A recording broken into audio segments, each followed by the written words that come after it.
The subject of Hijrah is one which is critically important wherever believers are facing persecution and do not have the strength and the power to be able to protect themselves. It was because in Mecca there were those people who were slaves and semi-slaves and could not be protected by the tribe because of tribal law. And they were being persecuted and being killed, that our Prophet, Allah's blessing be upon him, set the example of Hijrah. And he asked them to migrate to a Christian country, Abyssinia. And they went to Abyssinia, and Ja'far, the son of Abu Talib, radiallahu ta'ala anhuma, who is not a slave, not a semi-slave, but he probably was sent there to be a leader of their group. And the negus of Abyssinia provided them with security. Similarly, when Nabi Muhammad alayhi salatu wasalam, his uncle Abu Talib, died, and the new head of the tribe of Banu Hashim was Abu Lahab, who was his uncle, but who was very hostile to him. And the tribe would no longer give him protection, and his life was in danger. Then he and the entire community of Muslims, they made Hijrah to the city of Yathrib in the north, which is now renamed as Medina. Nabi Ibrahim alayhi salam, when he destroyed the temple, the idols in the temple, and they built a fire for him and they threw him in the fire. But Allah saved him. He could not continue to live amongst them. And then he made Hijrah with his nephew Lut alayhi salam to a land which Allah has blessed for all of mankind, the Holy Land. So we see the example of Hijrah. If you are also living in a place where your fate is being threatened, that security, not your physical security, but the security of your fate and that of your family and your children, then as well Hijrah becomes incumbent. And modern Western civilization is not only a godless civilization, it is not only a decadent civilization, but it is a civilization with magnificent powers of deception. Oh yes, unsurpassed powers of deception. And it is not content to live a godless and decadent way of life, but it is hell-bent on transforming the rest of mankind to be carbon copies of themselves. So if you are living in the West, you are Moroccan, but you left Morocco because of the British pound, and you went to live in Britain. Or you left Morocco because of the euro, and you went to live in France and in Belgium. You're going to lose your children. You're going to lose your grandchildren. When they come back to visit Morocco, they say, I can't live here. I can't live here. I want to go back home, because France is heaven and Morocco is hell. This is the transformation that takes place.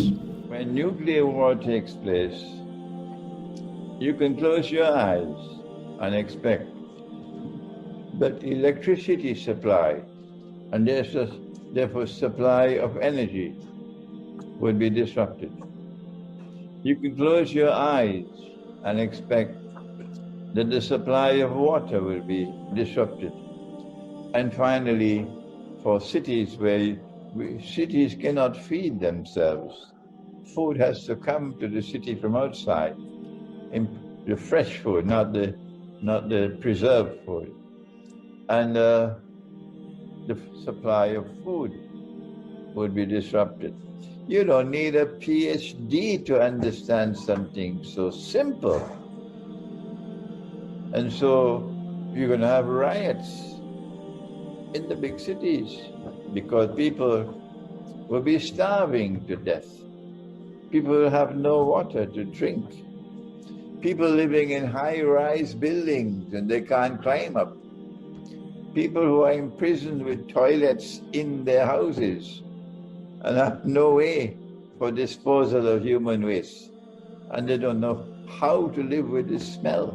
Yes. So if they choose, because they are more learned than the Messenger of Allah, and they want to continue to live in the cities of the modern age, then leave them where they are.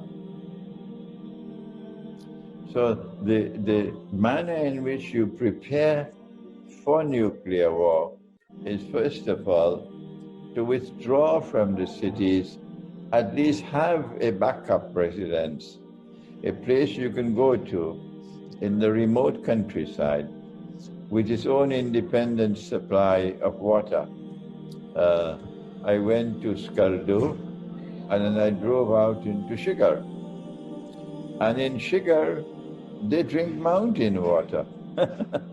Yes, the snow melts and they get the water from the mountains. And they all look so healthy in Shigar, healthy people. And they're able to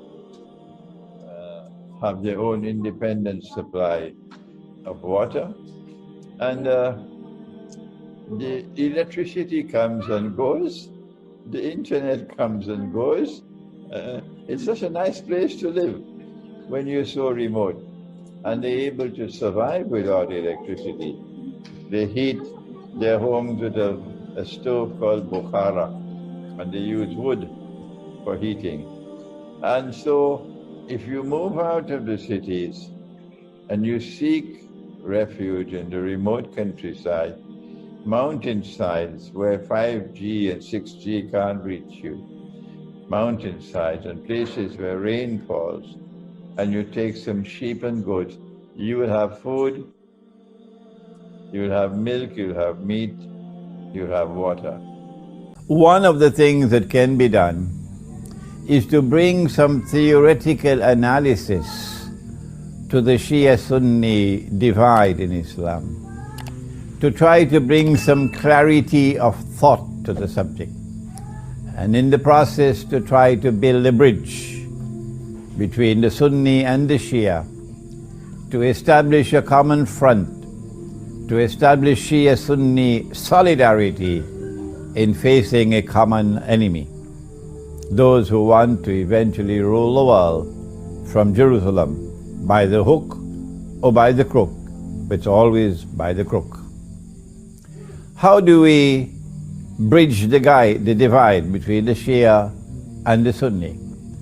All that we want to do in this presentation is to deliver a warning, the mother of all warnings, to the Sunni, who are now beating their drums and blasting their trumpets, declaring that the Shia are kuffar.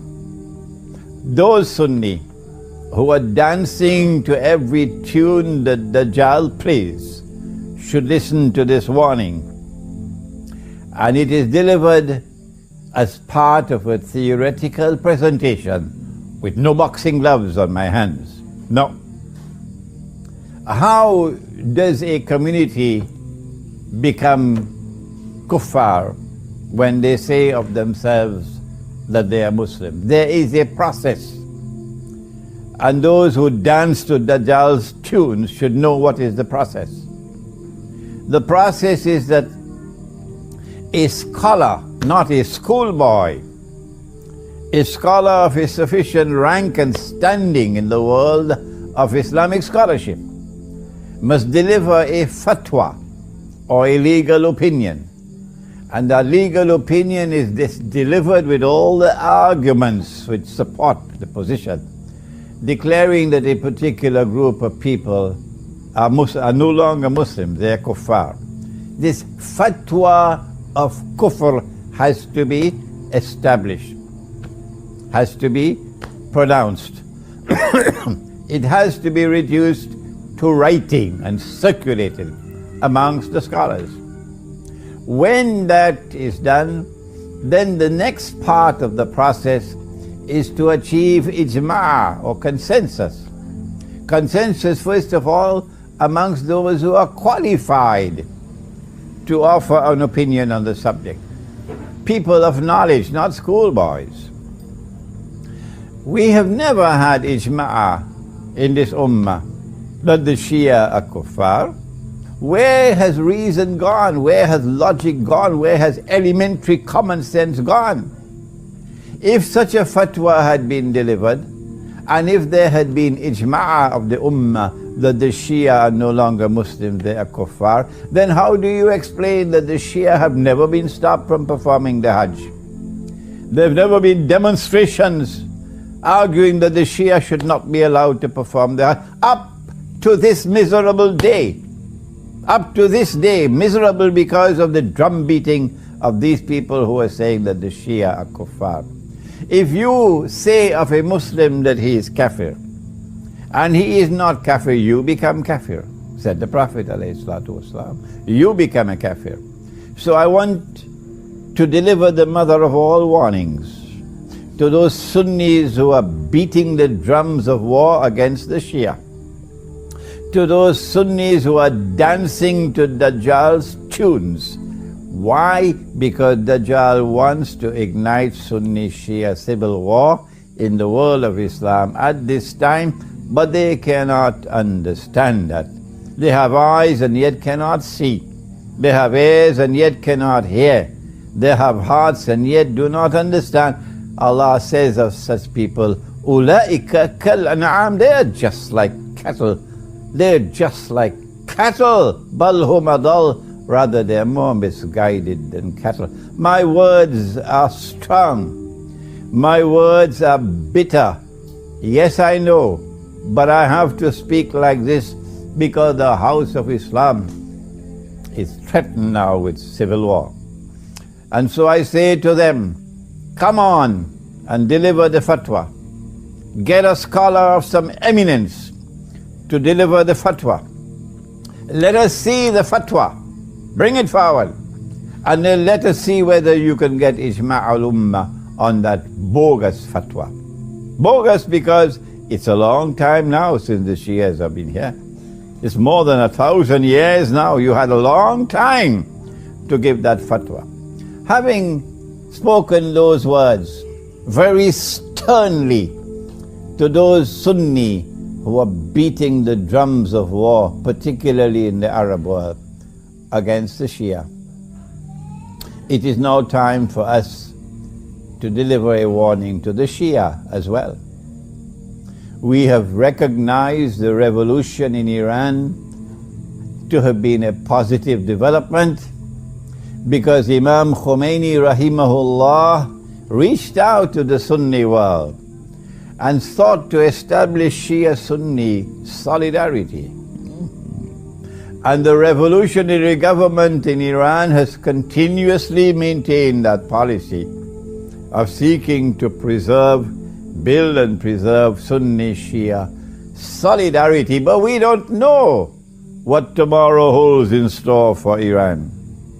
We don't know what's going to happen tomorrow in Iran, so it's time for us to deliver a gentle warning now. And that is that no one can differ at all that the supreme authority in Islam is the Quran. It is the Quran and the Quran alone which has absolute authority in Islam. And everything else beside the Quran must submit to the Quran. And hence the hadith are subsidiary to the Quran. If a hadith is in harmony with the Quran, then it joins the Quran in building the world of knowledge.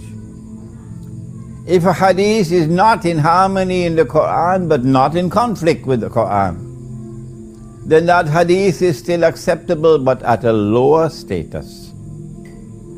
And if a hadith is in conflict with the Quran, then we say it is the Quran which must prevail. Has anyone challenged this?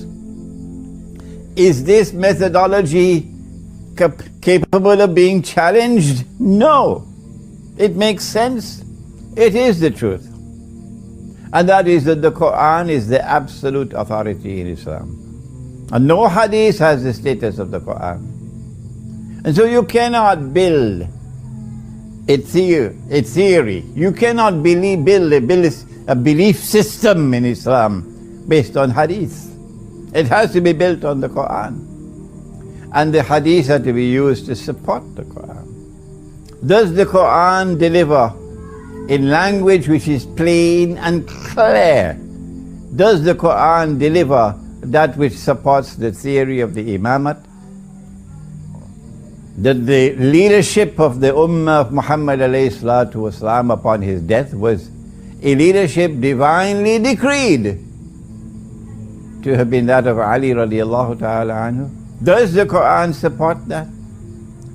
Does the Quran support the belief that succession to leadership by divine decree is restricted to the house of the Prophet alayhi salatu wasalam? Does the Quran support that in language which is plain and clear? You cannot interpret the Quran to build a belief system. No. The Quran has ayat which are muhkamat and ayat which are mutashabihat. But the Quran declares about the ayat muhkamat that they are ummul kitab. So belief systems have to come out of ummul kitab, from the muhkamat, not from the mutashabihat. So you do not interpret a verse of the Quran to come and convince me that the Quran has appointed to Ali radiallahu ta'ala anhu as the successor of the Prophet alayhi salatu wasalam. No. If you cannot use the Quran to demonstrate plainly and clearly the theory of the Imamate, that the leadership of the Ummah alayhi salatu wasalam is divinely decreed to be from Ali radiallahu ta'ala anhu and restricted to the house of the Prophet alayhi salatu wasalam, then you are on shaky foundations. You do not divide yourself from the Sunni over this issue. No. The Quran must unite us, not divide us. And do not use the hadith to create a new sect. And so we urge you never, never, never to say of Abu Bakr Siddiq or Umar Farooq or Uthman Ghani radiallahu ta'ala anhum that they were usurpers. You have no authority to speak such language from the Quran. If we are able to agree on these two issues, that a fatwa of kufr has to achieve ijma' before a people can be recognized to be kuffar, and that has never happened in the case of the Shia. And if we can agree on this second point, that the Quran is the only absolute authority in Islam, the only one, and that the hadiths are there to support the Quran and to submit to the Quran and to be subservient to the Quran, they do not have equal status with the Quran. And if we can further recognize that the Quran does not provide a foundation for this theory of the Imamah, then we know that it is possible for us to build a bridge between the Shia and the Sunni, a bridge with integrity in it, that the Shia and the Sunni can both hold fast to the Quran, and the Quran can unite us, and the enemies can grind their teeth in frustration. If you have a better theory than this, if you have a better approach than this for building Shia-Sunni solidarity, please come forward and give voice to it and articulate it, and I love to hear it. This is my humble contribution at this critical moment in the House of Islam. A humble contribution for bridging the divide, the Sunni-Shia divide, for building Sunni-Shia solidarity to face the common Zionist enemy, to building Shia-Sunni solidarity in order to prevent Dajjal from achieving his master plan of igniting Shia-Sunni civil war in the world of Islam. I hope these words of mine will reach the Shia and the Sunni, and that these words of mine may germinate. And tomorrow we'll have fresh thought on how we can bridge the Shia-Sunni divide in the world of Islam and build solidarity against the common enemy.